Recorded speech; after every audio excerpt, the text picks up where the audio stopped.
कंपिल है। कंपिल नगर में यज्ञदत्त नाम से एक ब्राह्मण रहते थे जो बड़े सदाचारी थे। उनके एक पुत्र हुआ जिसका नाम गुणनिधि था।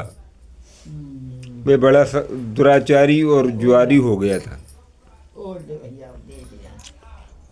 पिता ने अपने पुत्र को त्याग दिया था। वह घर से निकल गया और कई दिनों तक भूखा भटकता रहा।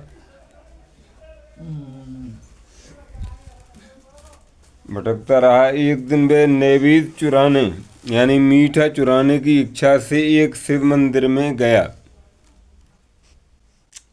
वहां उसने अपने वस्त्र को जलाकर उजाला किया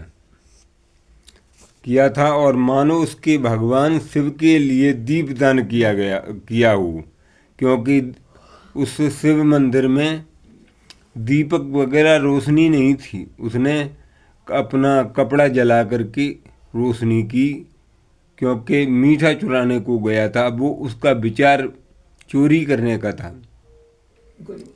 और तत्पश्चात वह चोरी में पकड़ा गया। उसे प्राणदंड मिला था, यानी फांसी की सजा हुई। अपने कुकर्म के कारण यमदूतों के द्वारा बांधा गया। इतने में भगवान शंकर जी के पार्षद वहां पहुंचे और उन्होंने उनके बंधन को छुड़ा दिया। शिवगणों के संग से उसका हृदय शुद्ध हो गया। अतः वह उन्हीं के साथ तत्काल शिवलोक में चला गया। वह सारे दिव्य भोगों का उपयोग करता हुआ उमा महेश्वर का कालांतर वह कालिंग अरिमर्दन नाम का पुत्र हुआ। वहाँ उसका नाम दम था। निरंतर भगवान शिव की सेवा में लगा रहता था। बालक होने पर भी दूसरे बालकों के साथ शिव का भजन किया करता था। क्रमशः विवाह अवस्था में प्राप्त हुआ। पिता के परलोक गमन में पश्चात राज सिंहासन पर बैठ गया। राजा दम बड़ी प्रसन्नता के साथ सब और सब धर्मों का प्रचार करने लगे।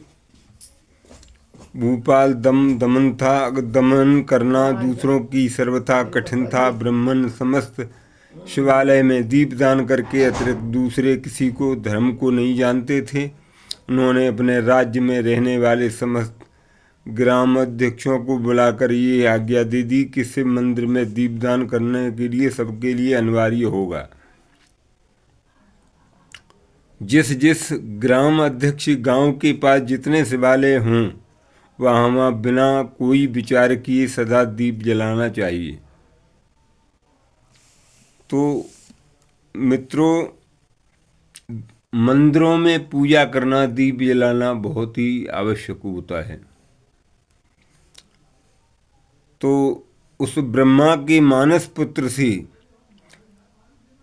पुलस्त विश्रवा का जन्म हुआ और विश्रवा के पुत्र वैवस्वत कुबेर हुए और उन्होंने पूर्व काल में अत्यंत उग्र तपस्या करके त्रिनेत्रधारी महादेव की आराधना करके विश्वकर्मा की बनाई हुई अलकापुरी का उपयोग किया